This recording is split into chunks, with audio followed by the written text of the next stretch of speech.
ನಮಸ್ತೆ ಸ್ನೇಹಿತರೆ, ನಾನು ನಿಮ್ಮ ಕಲ್ಪೇಂದ್ರ ಕಂಬಾಳು. ನನ್ನ ಯೂಟ್ಯೂಬ್ ಚಾನಲ್ಗೆ ಸ್ವಾಗತ. ಇವತ್ತು ನನ್ನ ಎರಡನೇ ಮಗಳು ವಚನಿಗೆ ಸ್ವಲ್ಪ ಮೇಕಪ್ ಕಾರ್ಯ ನಡೀತಾ ಇತ್ತು. ಕಾರಣ ಕೇಳಿದ್ರೆ ನೀವು ಖುಷಿ ಆಗ್ತೀರಾ, ಯಾಕೆಂದ್ರೆ ನಾವು ಅಷ್ಟು ಖುಷಿ ಪಟ್ಟಿದ್ದೀವಿ ಬೊಂಬೆ ನೋಡಿ. ನೋಡಿ ಈ ಥರ ಈ ಫೋಟೋದಲ್ಲೇನಿದೆ ಈ ಥರ ಮಾಡಬೇಕು ಅಂಥೇಳಿ ಒಂದು ಪಾಪನೇ ಬೊಕ್ಕೆ ಮಾಡಿಬಿಡೋದು. ಇದು ನನಗೆ ಐಡಿಯಾನೇ ಇಲ್ಲ. ನೋಡಿ ಏನೋ ಮಣಿಗಳು ಅದು ಇದು ಏನೋ ವ್ಯವಸ್ಥೆ ಮಾಡಿಕೊಂಡು ಎಲ್ಲ ವ್ಯವಸ್ಥೆ ಮಾಡ್ಕೊಂಡಿದ್ರು ನಮ್ಮ ಮನೆಯವರು. ನೋಡಿ ಎಷ್ಟು ನೀಟಾಗಿ ಈ ಐಬ್ರೋ ಎಲ್ಲ ತಿದ್ದಿ ತೀಡಿ ಬರೆದು ಮೇಕಪ್ ಮಾಡಿ, ನನಗೆ ಇದು ಐಡಿಯಾನೇ ಇಲ್ಲ. ಅಯ್ಯೋ ಏನೋ ಮಾಡ್ತಾ ಇದ್ದಾಳಪ್ಪ ಅವಳು, ಸುಮ್ಮನೆ ತಲೆ ತಿನ್ನೋಕೆ ಮಾಡ್ತಾಳೆ ಅಂತ ನಾನು ಅಂದ್ಕೊಂಡಿದ್ದೆ. ನಮ್ಮ ಮನೆಯವ್ರ ಬಗ್ಗೆ ಬೇಜಾರು ಮಾಡ್ಕೊಂಡಿದ್ದೆ. ಸುಮ್ಮನೆ ತಲೆ ತಿಂತಾಳೆ ಏನೋ ಮಾಡ್ತೀನಿ ಅಂಥೇಳಿ. ಇದಾಗತ್ತಾ ಇದೆಲ್ಲ ವರ್ಕೌಟ್ ಆಗುತ್ತಾ ಅನ್ನಂಗೆ ಅಂದ್ಕೊಂಡಿದ್ದೆ. ಬಟ್ಟು ಚೆನ್ನಾಗಿ ರೆಡಿ ಮಾಡಿದ್ರು. ಏಕೆಂದರೆ ಇದು ಮಾಡೋಕ್ಕೆ ಭಾಳ ತಾಳ್ಮೆ ಬೇಕು. ನನ್ನ ಮಗಳಿಗೆ ಭರತನಾಟ್ಯಮ್ಗೆ ರೆಡಿ ಮಾಡಿ ಚೆನ್ನಾಗಿ ಕೈ ಸೆಟ್ ಆಗಿಬಿಟ್ಟಿದೆ. ಸೊ ಹಂಗಾಗಿ ಎಲ್ಲ ನೀಟಾಗಿ ತಿದ್ದಿ ತೀಡಿ ಬೊಂಬೆ ಥರ ರೆಡಿ ಮಾಡಿದ್ರು. ನೋಡೋಕ್ಕೆ ಎರಡು ಕಣ್ಣು ಸಾಲದು ರೀ, ಅಷ್ಟು ಚೆನ್ನಾಗಿ ರೆಡಿ ಆದಳು. ನೋಡಿ ಈ ಪೇಪರ್ಗಳು ಹುಡ್ಕೋಕ್ಕೆ ಎಲ್ಲೆಲ್ಲಿ ಅಂದರೆ ತುಮಕೂರು, ನೆಲಮಂಗಲ, ಡಾವಸ್ಪೇಟೆ ಎಲ್ಲ ಕಡೆ ಹುಡುಕ್ತಾ, ಬಟ್ ತುಮಕೂರಲ್ಲಿ ರಂಗೋಲಿ ಸ್ಟೋರಲ್ಲಿ ಕೊನೆಗೆ ಸಿಕ್ತು. ಸೊ ಇದನ್ನು ಯಾವ ಥರ ಮಾಡ್ತಾರೆ ಅಂತಲೂ ಐಡಿಯಾ ಇಲ್ಲ. ಇದೇನೋ ನೆರಿಗೆ ಥರ ಎಲ್ಲ ಫೋಲ್ಡ್ ಮಾಡಿಬಿಟ್ಲು. ಅದಕ್ಕೆ ನೀವು ಹೇಳ್ದಷ್ಟು ಮಾಡಿರಿ, ಟೇಪ್ ಹಾಕ್ರಿ ಅಷ್ಟೇ ಅಂದ್ಲು. ಸೊ ನಾನು ಹೇಳ್ದಂಗೆ ಮಾಡಿದೆ, ವಿಧಿ ಇಲ್ಲ. ಯಾವುದೋ ಪಿಂಕ್ ಕಲರ್ದೊಂದು ಬಟ್ಟೆ ಒಳಗಡೆ ಕಟ್ಬಿಟ್ಟು ಈ ಥರ ಟೇಪಲ್ಲಿ ಅಂಟಾಕಿ, ಮತ್ತು ಹೂಗಳೆಲ್ಲ ತಂದಿದ್ದು ಯಾವ್ಯಾವ ಬೇಕೋ ಎಲ್ಲ ಆಯ್ಕೊಂಬಿಟ್ಟಿದ್ಲು ಹೂಗಳು. ಈ ಎಂತೆಂಥವು ಈ ಡೆಕೋರೇಷನ್ಗೆಲ್ಲ ಬಳಸ್ತಾರಲ್ಲ ಅಂಥ ಹೂಗಳು, ಅಂದರೆ ಬೊಕ್ಕೆ ಬಳಸೋ ಅಂಥ ಹೂಗಳನ್ನೇ ವ್ಯವಸ್ಥೆ ಮಾಡ್ಕೊಂಬಂದಿದ್ರು ಕಲರು. ಇದಕ್ಕೆ ಈ ಪಾರ್ಸಲ್ ಕಟ್ತೀವಿ ಗೊತ್ತಾ, ಸಾಮಾನುಗಳು ಅಲ್ಲಿ ಇಲ್ಲಿ ಪಾರ್ಸಲ್ಲು ಹೊರಗಡೆ ಕೊರಿಯರ್ ಮಾಡ್ಬೇಕಾದ್ರೆ ಅಂಥದ್ದು ಕವರು ನಮ್ಮ ಮನೇಲಿ ಆಲ್ಮೋಸ್ಟು ಇದಕ್ಕೆ ತಂದಿರ್ತೀನಿ. ಸಂಕ್ರಾಂತಿ ಹಬ್ಬಕ್ಕೆ ಮಡಿಕೆನಲ್ಲಿ ಎಳ್ಳು ಬೆಲ್ಲ ಎಲ್ಲ ಬೀರ್ತಾರಲ್ಲ, ಅದಕ್ಕೆ ತಂದಿರ್ತೀನಿ ಆ ಮಡಿಕೆಗೆ ಮುಚ್ಚೋಕ್ಕೆ. ಅದನ್ನು ನೆನಪಿಟ್ಕೊಂಡಿದ್ಲು, ಅದನ್ನು ತಗೊಂಬನ್ನಿ ಅಂದರು. ಸೊ ಎಲ್ಲೋ ಮೂಲೆಯಲ್ಲಿ ಇಟ್ಟಿದ್ದೆ, ತಗೊಂಬಂದೆ. ಧೂಳು ಪಾಳಿತ್ತು ಎಲ್ಲ ಕೊಡೋಬಿಟ್ಟು ತಗೊಂಬಂದೆ. ಈ ಥರ ಸುತ್ತಬೇಕು ಅಂತ ಗೊತ್ತಿಲ್ಲ, ಹೇಳ್ದಂಗೆ ಮಾಡ್ಬೇಕಷ್ಟೇ ನಮ್ಗೆ. ಯಾಕೆಂದರೆ ಬೇರೆ ದಾರಿ ಇಲ್ಲ. ಏನು ಮಾಡ್ತಾಳೆ ನಮ್ಮ ಮನೆಯವಳು ಅಂತಲೂ ಐಡಿಯಾ ಇಲ್ಲ ನನಗೆ. ಬತ್ತಾ ನನಗೂ ಐಡಿಯಾ ಬಂತು, ಈ ಥರ ಮಾಡ್ಬೋದು, ಈ ಥರನೂ ಇದೆ ಅಂತೇಳಿ. ಯಾಕೆಂದರೆ ಇದೇನೋ ಕಮ ಕಾಣೋದು ಕಪಾಳನಿತ್ತು ಅಂತ ಗಾದೆ ಹೇಳ್ತಾರಲ್ಲ. ಸೊ ಹಂಗೆ ನನ್ನ ಪರಿಸ್ಥಿತಿ. ಹೇಳ್ದಂಗೆ ಸುತ್ತಬೇಕಿತ್ತು. ಒಂದೊಂದೇ ಅವರು ಹೂವು ಜೋಡಿಸ್ದಂಗೆ ನಾನು ಒಂದು ರೌಂಡ್ ಎಳೆಯೋದು. ತಿರ್ಗಾ ಅದೇನೋ ನೋಡಿ ಈ ಥರ ಯಾವುದೋ ಕಾಂಗ್ರೆಸ್ ಹೂವು ಥರ ಐತೆ, ಅದನ್ನ ಇಕ್ದಂಗೆ ತಿರ್ಗಾ ಒಂದು ರೌಂಡ್ ಎಳೆಯೋದು. ಪಾಪ ಮಗಿಗೆ ಎಷ್ಟು ರಿಸ್ಕ್ ಆಗಿತ್ತು. ಆ ಮಗ ಪಾಪ ಹೇಳ್ಕೊಳ್ಳಿಲ್ಲ. ಅದಕ್ಕೂ ಖುಷಿ, ಏನೋ ಮಾಡ್ತಾರೆ ಅಪ್ಪ ಅಮ್ಮ ನನಗೆ ಅಂಥೇಳಿ.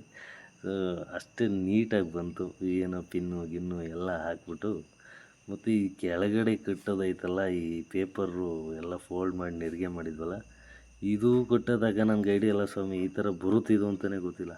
ನೋಡಿ ಹಿಂಗೆ ಕಟ್ಬಿಟ್ಟು ಅದಕ್ಕೊಂದು ಟೇಪ್ ಹೊಡೆದ್ಬಿಟ್ರೆ ಮುಗೀತು. ಆಮೇಲೆ ಈ ಪಾರ್ಸಲ್ಗೆ ಯಾರನ್ನ ಮದುವೆಗಳಿಗೆ ಫಂಕ್ಷನ್ಗಳಿಗೆ ಈ ಬುತ್ತಿ ಕಟ್ಬಿಟ್ಟು ಕೊಡ್ತಾರಲ್ಲ ಪಾರ್ಸಲ್ಗೆ, ಆ ಥರ ಆ ಪಿಂಕ್ ಕಲರ್ ಟೇಪ್ ಬೇಕು ಅಂತ ಆಟ. ತಿರ್ಗಿ ಅದನ್ನು ಎಲ್ಲ ಹುಡುಕಿ ತಗೊಂಬಂದು ನೋಡಿ ಅದನ್ನು ಸಣ್ಣ ಪೀಸ್ ಮಾಡಿ ಕಟ್ಬಿಡೋದು ಹಿಂಗೆ. ನನಗೆ ಆಶ್ಚರ್ಯ, ಈ ಥರ ಎಲ್ಲ ಮಾಡ್ಬೋದಾ ಅಂಥೇಳಿ. ನನ್ನ ದೊಡ್ಡ ಮಗಳು ತುಂಬ ಹೆಲ್ಪ್ ಮಾಡಿದ್ಲು. ನನ್ನ ಮಗ ಮಲಗಿದ, ಅಜ್ಜಿ ಮಲಗಿಸಿದ್ರು. ಯಾಕೆಂದ್ರೆ ಅವನಿದ್ದರೆ ಇವೇನೂ ಮಾಡೋಕ್ಕಾಗಲ್ಲ. ಈ ಸಣ್ಣ ಮಕ್ಕಳಿರೋ ದಿವಸ ಇವೆಲ್ಲ ಭಾಳ ಕಷ್ಟ. ಅದರಲ್ಲೂ ನಮ್ಮ ವ್ಯವಸಾಯ ಕೆಲಸಗಳ ನಡುವೆ ಇದು ಮಾಡೋದಿದೆಲ್ಲ ಭಾಳ ಕಷ್ಟ ಇದೆ. ನಮ್ಮ ಮನೆಯವ್ರಿಗಂತೂ ಭಾಳ ತಾಳ್ಮೆ ಇದೆ ಮತ್ತು ಕ್ಯೂರಿಯಾಸಿಟಿ. ನಾನು ಏನಾರ ಒಂದು ಮಾಡೇ ಮಾಡ್ತೀನಿ ಅನ್ನೋ ಖುಷೀಲಿ ನಮ್ಮ ಮನೆಯವ್ರು ಮಾಡ್ತಾರೆ. ನನ್ನ ಮಕ್ಕಳು ಚೆನ್ನಾಗಿ ಕಾಣಬೇಕು, ಅವ್ರಿಗೇನೋ ಒಂದು ರೆಡಿ ಮಾಡಬೇಕು, ಅವ್ರಿಗೊಂದು ಪ್ರೆಸೆಂಟೇಷನ್ನು, ಆ ಥರ ಥಾಟಿದೆ ನಮ್ಮ ಮನೆಯವ್ರಿಗೆ. ಹಂಗಾಗಿ ನೀಟಾಗಿ ಮಕ್ಕಳ ಬಗ್ಗೆ ತುಂಬ ಕೇರ್ ಮಾಡಿ ಮಾಡ್ತಾಳೆ. ಇದೆಲ್ಲ ನೋಡಿದ್ರೆ ನನಗೆ ಅನ್ನಿಸ್ತು, ನಾವೇನು ಇಲ್ವಲ್ರಿ ನಮ್ಮ ಬಾಲ್ಯದಲ್ಲಿ, ಇವೆಲ್ಲ ಗೊತ್ತೇ ಇಲ್ಲ ಅಂತೇಳಿ. ಅಂದರೆ ಈ ಕೊನೆಗೆ ಫೈನಲ್ ಹೆಂಗಾಯಿತು ಅಂದರೆ ತೋರಿಸ್ತೀನಿ ವೀಡಿಯೋದಲ್ಲಿ. ನನ್ನ ದೊಡ್ಡ ಮಗಳು ಕುತೂಹಲ, ಹೌದಾ ಹಿಂಗೆಲ್ಲ ಮಾಡ್ತಾರೆ ಅಂತೇಳಿ. ಅವಳು ಸ್ವಲ್ಪ ಫಾರ್ವರ್ಡ್ ಇದ್ದಾಳೆ. ಸೊ ನೋಡಿ ತಿಳ್ಕೊಂಡಿಲ್ಲ ಇಷ್ಟು ಚೆನ್ನಾಗಿ ಮಾಡ್ಬೋದು ಅಂತೇಳಿ. ಕೊನೆ ಫೈನಲ್ ಟಚಪ್ ನೋಡಿ ಈ ಥರ ವ್ಯವಸ್ಥೆ ಮಾಡಿ ನೋಡಿ, ಅಲ್ಲಿ ಏನು ಹಸಿರು ಎಲೆ ಅದು ಇದು ಎಲ್ಲ.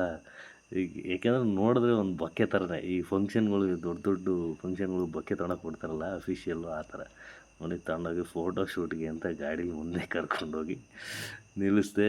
ತಕ್ಲಿಗೆ ಕರ್ಕೊಂಡೋಗಿದ್ದು. ಇಲ್ಲಿ ಮೇಲ್ಗಡೆ ನಮ್ಮ ಶಿವಣ್ಣವ್ರ ತಕ್ಲಿದೆ, ಹಸಿರು, ಇನ್ನೂ ಹೊಸ ಹಸಿರು, ಮಳೆ ಬಿದ್ದಿತ್ತು ನೋಡಿ. ಸೇಮ್ ಬೊಕ್ಕೆ ಥರನೇ ಹಿಡ್ಕೊಂಬಿಟ್ರೆ 12 kg ಇದ್ದಾಳೆ. ಹಿಡ್ಕೊಂಡ್ರೆ ಬೊಕ್ಕೆನೇ. ಯಾರೋ ರಾಜಕಾರಣಿಗಳಿಗೂ ಯಾರನ್ನ ಕೊಟ್ಟರೆ ಆರಾಮಾಗಿ ಬೊಕ್ಕೆ ಅಂತ ಡಿಕ್ಕಿಗೆ ಹಾಕ್ಕೊಂಡು ಹೋಗ್ಬಿಡ್ತಾರೆ. ಅಷ್ಟು ನೀಟಾಗಿ ರೆಡಿ ಆದ್ಲು ನೋಡಿ. ಫೈನಲ್ ಟಚಪ್ ಇದು. ಎಷ್ಟು ಚೆನ್ನಾಗಿ ಬಂತಂದರೆ ನನ್ನ ಮಗಳು ಹಿಂಗೆ ಆಗ್ತಾಳೇನೋ ಗೊತ್ತಿಲ್ಲ. ನನ್ನ ದೊಡ್ಡ ಮಗಳಿಗೆ ಈ ಥರ ಮಾಡಿದ್ವಿ. ಶಾಕುಂತಲೆ ಡ್ರೆಸ್ಸು ಅವಾಗ ಸಣ್ಣ ವಯಸ್ಸಲ್ಲಿ. ಆ ಥಾಟ್ ಇಟ್ಕೊಂಡು ನನ್ನ ಚಿಕ್ಕ ಮಗಳಿಗೂ ಏನೋ ಮಾಡಬೇಕು ಅವಳ ನೆನಪಿಗೆ ಅಂತೇಳಿ ನಮ್ಮ ಮನೆಯವರು ಇಷ್ಟು ಎಫರ್ಟ್ ಹಾಕಿ ಮಾಡಿದ್ರು. ಕೊನೆ ಫೈನಲ್ ರಿಸಲ್ಟ್ ಬಂತಲ್ಲ, ಭಾಳ ಖುಷಿ ಆಯಿತು ನೋಡಿ. ಇದೇನೋ ಛತ್ರಿಗಳು ಬೇರೆ ಕಲರ್ ಛತ್ರಿಗಳು, ಅದಕ್ಕೆ ಹೂವು ಹಾಕ್ಬಿಟ್ಟು ಈ ಥರ ಹೀರೋಯಿನ್ ಥರ ಬಿಟ್ಕೊಳ್ಳೋದು ನೋಡಿ. ಆ ಕ್ರಿಯೇಟಿವಿಟಿ, ಆ ಆಕ್ಟಿವಿಟಿ ಹಿಂಗೆ ಹಾಕೊಂಡ್ರೆ ಹಿಂಗೆ ಬರುತ್ತೆ ಅಂತ ಮಕ್ಕಳಿಗೆ ಎಷ್ಟು ಖುಷಿ. ನನ್ನ ದೊಡ್ಡ ಮಗಳು ಮಾತ್ರ ಫುಲ್ ಸಪೋರ್ಟ್ ಮಾಡಿದ್ಲು. ಹಿಂಗೆ ಹಾಕ್ಕೊಳ್ಳಿ, ಹಿಂಗೆ ಆಗುತ್ತೆ. ಅವ್ರ ಅಮ್ಮ ಮಗಳು ಎಷ್ಟು ಚಾಲ್ತಿ ಇದ್ದಾರೆ ಅಂದರೆ, ಇದೇ ಥರ ಕ್ರಿಯೇಟಿವಿಟಿ ಇದೇ ಥರ ಮಾಡಿದ್ರೆ ಹಿಂಗೆ ಕ್ರಿಯೇಷನ್ ಬರುತ್ತೆ ಅಂಥೇಳಿ ಐಡಿಯಾ ಇದೆ ಅವ್ರಿಗೆ. ಮತ್ತು 2 ಥರ ಕಲರ್ ಕೊಡೆಗಳು ಇವೆಲ್ಲ ವ್ಯವಸ್ಥೆ ಮಾಡ್ಕೊಂಡು ನೋಡಿ ನಡ್ಕೊಂಬರೋದು ನೋಡಿ. ಸೇಮ್ ಬೊಂಬೆ ಥರ ನಡ್ಕೊಂಬರ್ತದೆ. ದೃಷ್ಟಿ ಆಯಿತು, ಸಂಜೆ ಬಂದು ದೃಷ್ಟಿ ತೆಗೆದಾಕ್ದು. ಸೊ ಭಾಳ ಖುಷಿ ಆಯಿತು. ಅವ್ಳಿಗೆ ಹೆಂಗೆ ಬೇಕೋ ಹಂಗೆ ಸ್ವಲ್ಪ ಈ ಚುಚ್ಚೋದು ಎಲ್ಲ ಮಾಡ್ತಿದ್ದವನ ಸ್ವಲ್ಪ ಇರಿಟೇಟ್ ಆಯಿತು. ಈ ಥರ ಮರದ ಮೇಲೆ ಕೂತ್ಕೊಂಡು ನನ್ನ ದೊಡ್ಡ ಮಗಳು ಹೂವು ಬಿಡೋದು, ಸೊ ನಾನು ವಿಡಿಯೋ ಮಾಡೋದು, ನನ್ನ ಹೆಂಡ್ತಿ ಡೈರೆಕ್ಷನ್ ಮಾಡೋದು, ಎಷ್ಟು ಕಷ್ಟ ಬಿದ್ದು ಅಂದರೆ ಈ ವಿಡಿಯೋ ನೋಡ್ತಿದ್ರೆ ಅದು ಏನು ಅನಿಸಲ್ಲ. ಭಾಳ ಖುಷಿ ಆಯಿತು. ಸೊ ನೋಡಿ, ನಿಮ್ಮ ಮನೆಗೂ ಸಣ್ಣ ಸಣ್ಣ ಮಕ್ಕಳಿದ್ರೆ ಈ ಥರದ್ದು ಒಂದು ಸಣ್ಣದಾಗಿ ಒಂದು ಮಾಡಿ ಮಕ್ಕಳು ಖುಷಿ ಪಡ್ತಾರೆ, ನೀವು ಖುಷಿ ಪಡಿ. ಈ ಒಂದು ಫೋಟೋಶೂಟ್ ಅವ್ರ ನೆನಪಿಗೆ ತೆಗೆದಿಟ್ಕೊಂಡ್ರೆ ಭಾಳ ಆನಂದ ಪಡ್ತಾವೆ ದೊಡ್ಡವಾದಾಗ. ನಮ್ಮ ಪೇರೆಂಟ್ಸು, ನಮ್ಮ ಅಪ್ಪ ಅಮ್ಮ ಈ ಥರ ಮಾಡಿದ್ರು ಅಂತೇಳಿ. ನೋಡಿ ಫೈನಲ್ ಫೋಟೋ ಈ ಥರ ಬಂಡೆ ಮೇಲೆ ನೀರಿತ್ತು ಕೂರಿಸ್ಬಿಟ್ಟು ನನ್ನ ಮಗಳು, ದೊಡ್ಡ ಮಗಳು ಐಡಿಯಾ ಕೊಟ್ಟಳು. ಸಖತ್ತಾಗಿ ಬಂತು ಗುರುವೆ. ನೀವು ನೋಡಿ ಖುಷಿ ಪಡಿ. ಸೊ ಇವತ್ತಿನ ಬ್ಲಾಗ್ ಇದಾಗಿತ್ತು. ಮುಂದಿನ ಬ್ಲಾಗಲ್ಲಿ ಸಿಗೋಣ. ಧನ್ಯವಾದ. ಶರಣಯ್ಯ.